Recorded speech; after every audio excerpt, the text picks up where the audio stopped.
우리 함께 사도신경으로 우리의 신앙을 고백하겠습니다.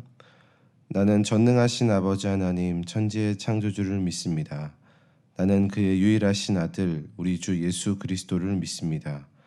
그는 성령으로 잉태되어 동정녀 마리아에게서 나시고 본디오 빌라도에게 고난을 받아 십자가에 못 박혀 죽으시고 장사된 지 사흘 만에 죽은 자 가운데서 다시 살아나셨으며 하늘에 오르시어 전능하신 아버지 하나님 우편에 앉아 계시다가 거기로부터 살아있는 자와 죽은 자를 심판하러 오십니다.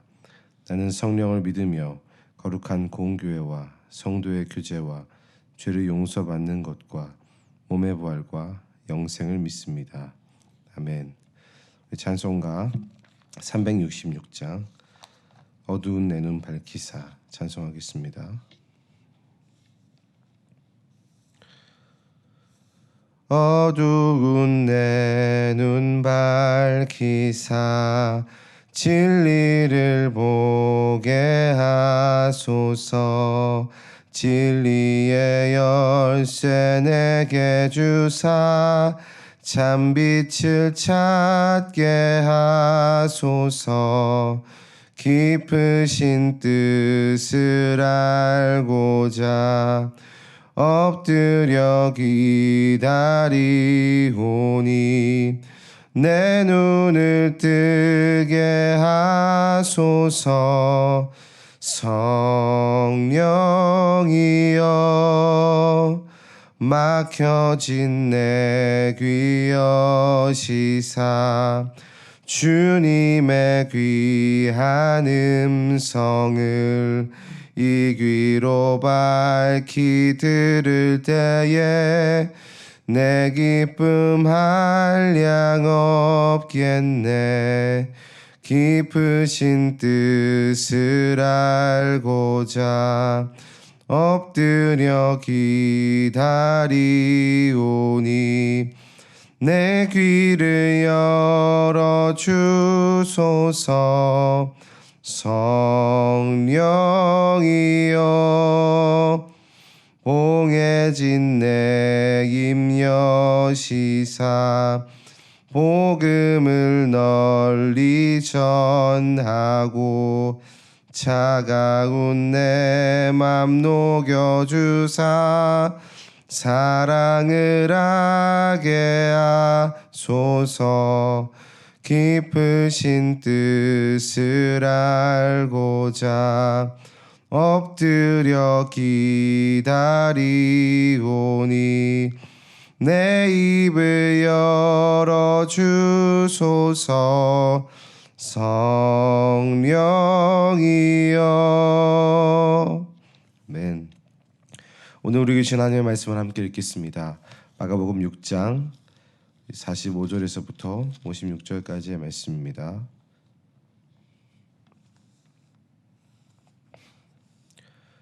이 마가복음 6장 45절에서부터 56절까지의 말씀을 우리 한 절씩 교독함으로 하나님의 말씀을 읽겠습니다. 예수께서 즉시 제자들을 재촉하사 자기가 무리를 보내는 동안에 배 타고 앞서 건너편 벳세다로 가게 하시고 무리를 작별하신 후에 기도하러 산으로 가시니라. 점을 매 배는 바다 가운데 있고 예수께서는 홀로 무태 계시다가 바람이 거스름으로 제자들이 힘겹게 노젓는 것을 보시고 밤 사경쯤에 바다 위로 걸어서 그들에게 오사 지나가려고 하시매 제자들이 그가 바다 위로 걸어오심을 보고 유령인가 하여 소리 지르니 그들이 다 예수를 보고 놀람이라. 이에 예수께서 곧 그들에게 말씀하여 이르시되 안심하라 내니 두려워하지 말라 하시고 배에 올라 그들에게 가시니 바람이 그치는지라. 제자들이 마음에 심히 놀라니 이는 그들이 그 떡 떼시던 일을 깨닫지 못하고 도리어 그 마음이 둔하여졌음이로라. 건너가 게네사렛 땅에 이르러 대고 배에서 내리니 사람들이 곧 예수신 줄을 알고 그 온 지방으로 달려 돌아다니며 예수께서 어디 계시다는 말을 듣는 대로 병든 자를 침상째로 메고 나아오니 아무데나 예수께서 들어가시는 지방이나 도시나 마을에서 병자를 시장에 두고 예수께 그의 옷가에라도 손을 대게 하시기를 간구하니 손을 대는 자는 다 성함을 얻으니라. 아멘. 잠시 하나님의 말씀을 묵상하겠습니다.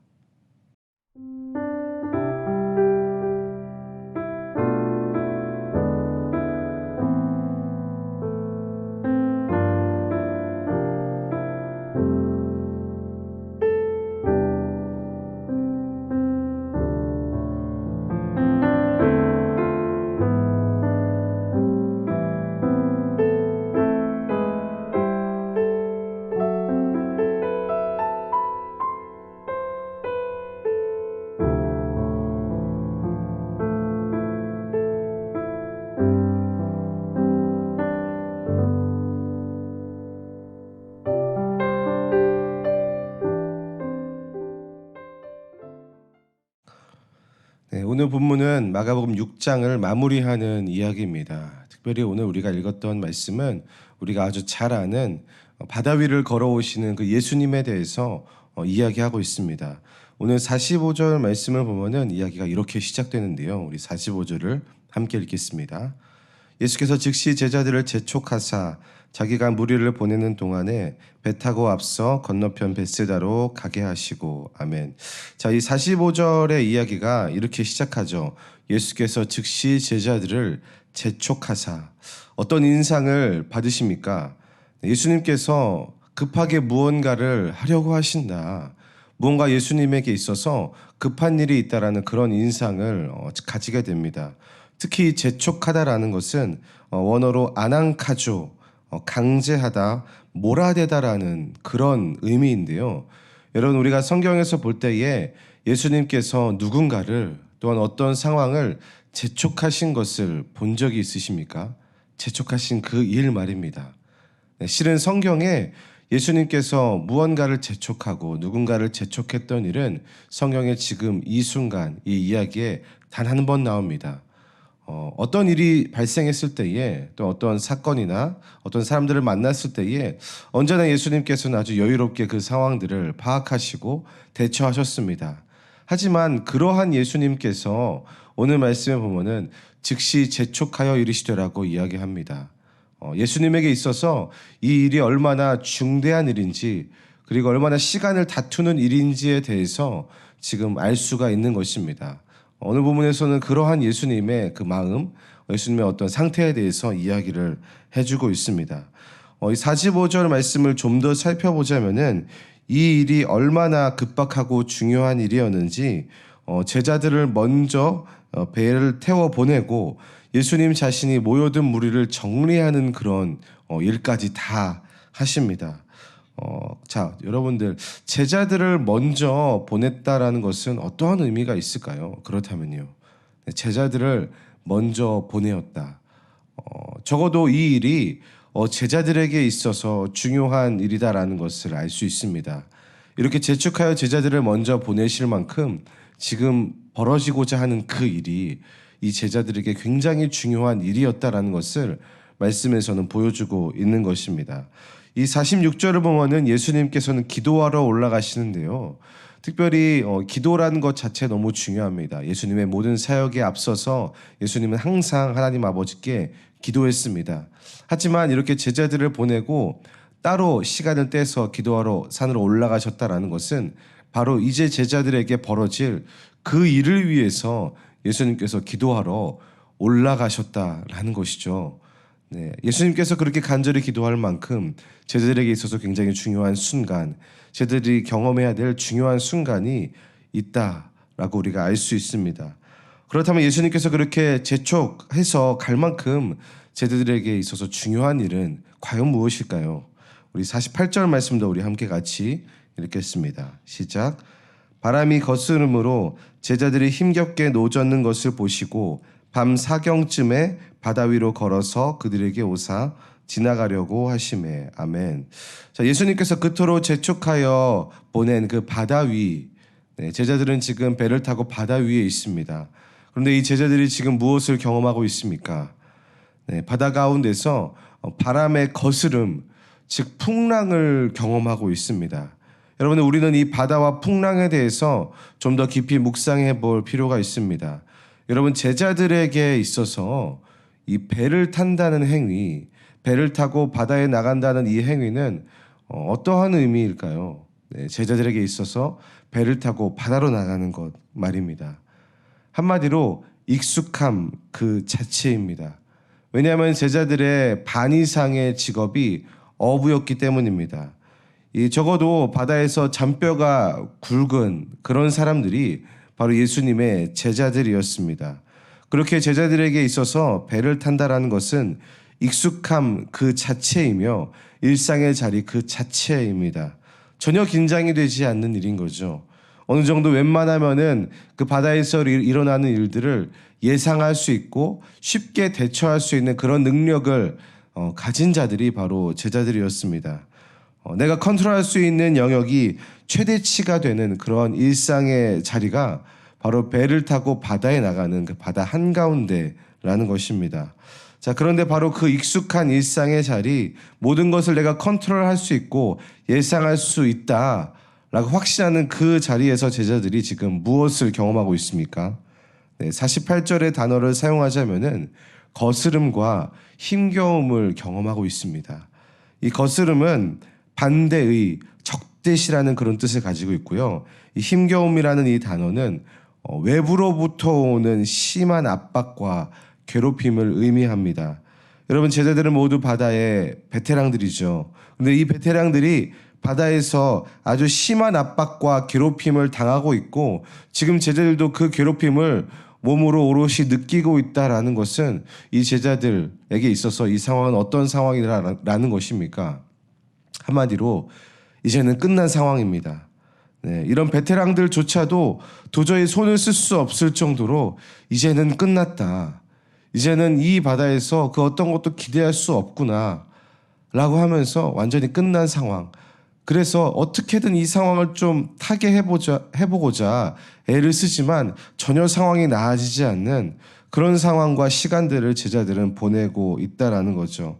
제자들은 어떻게든 이 상황을 타게 하기 위해서 열심히 노를 젓고 있는 모습들이 이 말씀에서 보입니다. 그래서 이런 상황 가운데 있어서 제자들은 무엇을 바라보고 있었을까를 생각해 보고 싶습니다. 과연 이런 최악의 상황에서 제자들은 무엇을 바라보고 집중하고 있었을까? 바로 풍랑입니다. 이 풍랑만을 계속해서 보고 이 풍랑을 어떻게든 잠재울 것인지, 실은 잠재울 수는 없죠. 어떻게 이 풍랑을 벗어날 것인지 자신들이 알고 있는 그 모든 바다의 지식들을 동원해서 아마 이 배에서 애를 쓰면서 노를 젓고 있었을 것입니다. 지금 제자들이 바라보고 있는 것은 오로지 풍랑, 이 바다 그 자체입니다. 자, 그러나 여러분들 오늘 말씀을 보면요, 아주 찰나이지만, 아주 잠깐이었지만 제자들의 그 풍랑에 고정되었던 그 눈이, 집중했었던 그 눈이 풍랑이 아닌 다른 어떠한 존재를 바라보고 있었던 그런 순간이 있었습니다. 그 찰나의 순간이 49절인데요. 우리 49절 말씀도 함께 읽겠습니다. 시작. 제자들이 그가 바다 위로 걸어오심을 보고 유령인가 하여 소리 지르니. 아멘. 이 49절을 보면은 제자들이 예수님께서 오심을 보고 유령인가 하여 보고 소리 질렀다라고 나오죠. 그만큼 제자들이 예수님도 알아보지 못할 만큼 풍랑에 집중하고 있었다라는 것을 알 수 있습니다. 자, 그렇지만 아까 말씀드렸다시피 제자들의 눈이 풍랑을 바라보지 않았던 그 찰나의 순간이 있습니다. 언제입니까? 바로 예수님께서 다가오실 때에, 그 예수님을 바라봤던 그때에는 제자들은 풍랑을 바라보지 않았습니다. 물론 제자들은 여전히 풍랑을 거스르기 위해서 애쓰고 있습니다. 예수님을 보자마자 모든 사건이 끝나버린 것이 아닙니다. 하지만 그 찰나의 순간, 풍랑이 계속되고 있었음에도 불구하고 다가오시는 그 예수 그리스도를 봤던 그 찰나의 순간만큼은 제자들은 풍랑에 집중하지 않았습니다. 예수님을 바라보았습니다. 오히려 절망적인 상황은 끝나지 않았고 심지어는 예수님조차도 알아보지 못할 정도로 풍랑에 매몰되어 있었지만 그 예수님께서 다가오실 때에 그 예수님을 바라보는 그때만큼은 제자들은 예수 그리스도를 바라보았습니다. 풍랑을 바라보지 않았습니다. 그리고 이어지는 50절을 보면은 계속해서 제자들이 지속적으로 예수님을 바라봅니다. 그리고 51절을 보면은 마침내 어떻게 되는 줄 아십니까? 제자들을 괴롭게 했던 그 풍랑과 바람이 그치게 됩니다. 여러분들에게 질문을 드리겠습니다. 49절과 51절 사이의 말씀을 우리가 살펴봤는데요. 이 49절과 51절 사이에 제자들이 했던 일은 무엇입니까? 제자들이 했던 일. 노를 더 열심히 저었습니까? 아니면 풍랑을 극복하기 위해 어떤 근본적인 그런 해결책들을 찾아내었습니까? 그런 생각들을 해내었습니까? 그렇지 않았습니다. 찰나이었지만 제자들이 이 49절부터 51절까지 집중했던 것은 바로 예수님을 바라보는 것, 바로 그것입니다. 여러분들, 풍랑은 어떻게 이길 수 있을까요? 예수님을 바라봄으로 이길 수 있습니다. 예수님을 바라보는 것, 그거 하나로 충분합니다. 이 풍랑을 이기는 방법은 예수님을 바라보면서 나온다는 것을 기억하시기를 바랍니다. 예수님께서는 바로 이 부분을 가르치기 위해서 제자들을 재촉해서 바다로 내보내신 것입니다. 그것도 제자들에게 있어서 가장 익숙한 자리, 일상의 그 자리 가운데서 바로 이 점을 가르쳐 주십니다. 오직 예수님만을 바라봄으로 이 풍랑을 이길 수 있다. 풍랑은 그렇게 이기는 것이다라고 예수님께서는 제자들에게 가르쳐 주십니다. 그리고 예수님께서 이 점을 어디에서 가르쳐 주십니까? 바로 내가 가장 익숙한 장소, 내가 가장 힘을 잘 쓰는 장소, 모든 것을 컨트롤할 수 있다라고 자신하고 있었던 바로 그 장소에서 예수님께서는 바로 이 부분, 풍랑은 예수님을 바라보아야만 이길 수 있다라는 점을 가르쳐 주십니다. 예수님은 우리의 익숙한 일상의 자리에서 예수님만을 의지하고 예수님만을 바라보기를 원하십니다. 그렇게 하기 위해서 아주 처절하지만 우리의 일상의 자리에 하나님께서는 풍랑을 허용하십니다. 우리의 모든 생각과 계획들, 예상들이 그 풍랑 아래에 처절하게 무너지는 경험, 완전히 묻혀버리는 그런 경험을 하게 하십니다. 어떻게 해도 안 되는 것을 경험하게 하시고, 어떻게 안간힘을 써도 힘만 그냥 다 빠져버리는 그런 상황들을 허용하십니다. 하지만 거기서 끝이 아닌 거죠. 하나님은 그 절망의 자리에서 우리에게 걸어오시는 하나님이십니다. 우리의 시선을 들어 예수님을 바라보게 하시고 예수님을 집중하게 하시는 분이 바로 우리가 믿는 하나님이십니다. 그리고 우리의 배에 올라타서 함께 하십니다. 그리고 이렇게 말씀하시죠. 안심하라, 나다. 두려워하지 말아라. 여러분, 풍랑을 이기는 방법이 무엇입니까? 우리 가운데 걸어오시는 그 예수님께 집중하는 것. 우리의 배에 함께 타셔서, 우리의 인생의 배에 함께 타셔서 우리 가운데 하시는 그 말씀을 듣는 것입니다. 안심하라, 내가 왔다. 두려워하지 말라. 그 음성을 듣고 그 음성을 받아들이는 것. 이것이 풍랑을 이기는 성경적인 방법입니다. 그래서 여러분들, 풍랑 자체가 아니라 예수님을 바라볼 때에 풍랑을 이길 수 있습니다. 그래서 혹여 풍랑이 그치지 않아도 상관없습니다. 그 예수님께서 나의 인생의 배에 타셨다라면은, 그분의 음성이 들린다라면은 그것으로 충분합니다. 예수님을 바라보시는 모든 아가페교의 성도님들 되시기를 축복합니다. 감사한 것은 무엇인 줄 아십니까? 예수님께서는 바로 그런 나를 이미 바라보고 계신다라는 점입니다. 실은 이 45절부터 56절까지 예수님의 시선은 줄곧 어디에 머물러 있는 줄 아십니까? 바로 제자들입니다. 그리고 예수 그리스도를 찾는 그 사람들 한 사람 한 사람을 하나님께서는 이미 예수님께서는 바라보고 계십니다. 예수님께서는 제자들을 바라보셨고 자기에게 오는 무리들 또한 바라보셨습니다. 그 시선을 결코 떼지 않으셨습니다. 우리의 이 처지, 우리의 이 상황을 예수님께서는 아주 선명하게 바라보고 계십니다. 우리는 그 주님이 잘 보이지 않을 수 있습니다. 제자들조차도 배로 다가오시는 그 예수님이 유력인가 착각해서 소리를 질렀다라고 이야기합니다. 자, 하지만 예수님의 시선은 우리를 단 한 번도 놓치신 적이 없으십니다. 예수님은 지금도 여전히 그런 우리를 바라보고 계십니다. 그래서 여러분, 그렇기 때문에 우리의 일상의 자리가 처절해도 상관없습니다. 처절해도 괜찮습니다. 왜냐하면 늘 우리를 바라보고 계시는 그 예수님께서 우리의 인생의 배에 함께 타 계시기 때문입니다. 그렇기 때문에 우리가 해야 할 일은 무엇일까요? 바로 우리와 함께 하시고 늘 우리를 바라보고 계시는 그 예수님의 눈을 보는 것입니다.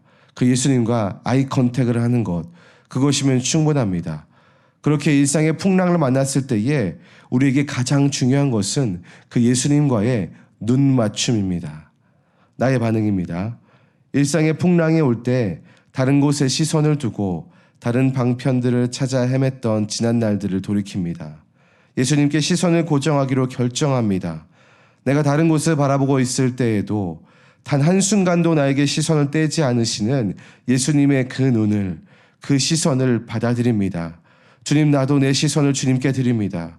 오늘도 나의 풍랑을 거슬러 오시는 예수님께 마음과 시선을 드리게 하여 주옵소서. 지속적으로 그 예수님의 눈을 바라보고 예수님께 그 시선을 고정하며 예수님께 여러분들의 인생을 맡기는 그런 오늘 하루가 되시기를 간절히 소망합니다. 이 시간 가지고 나오신 기도 제목들을 가지고 함께 기도하도록 하겠습니다.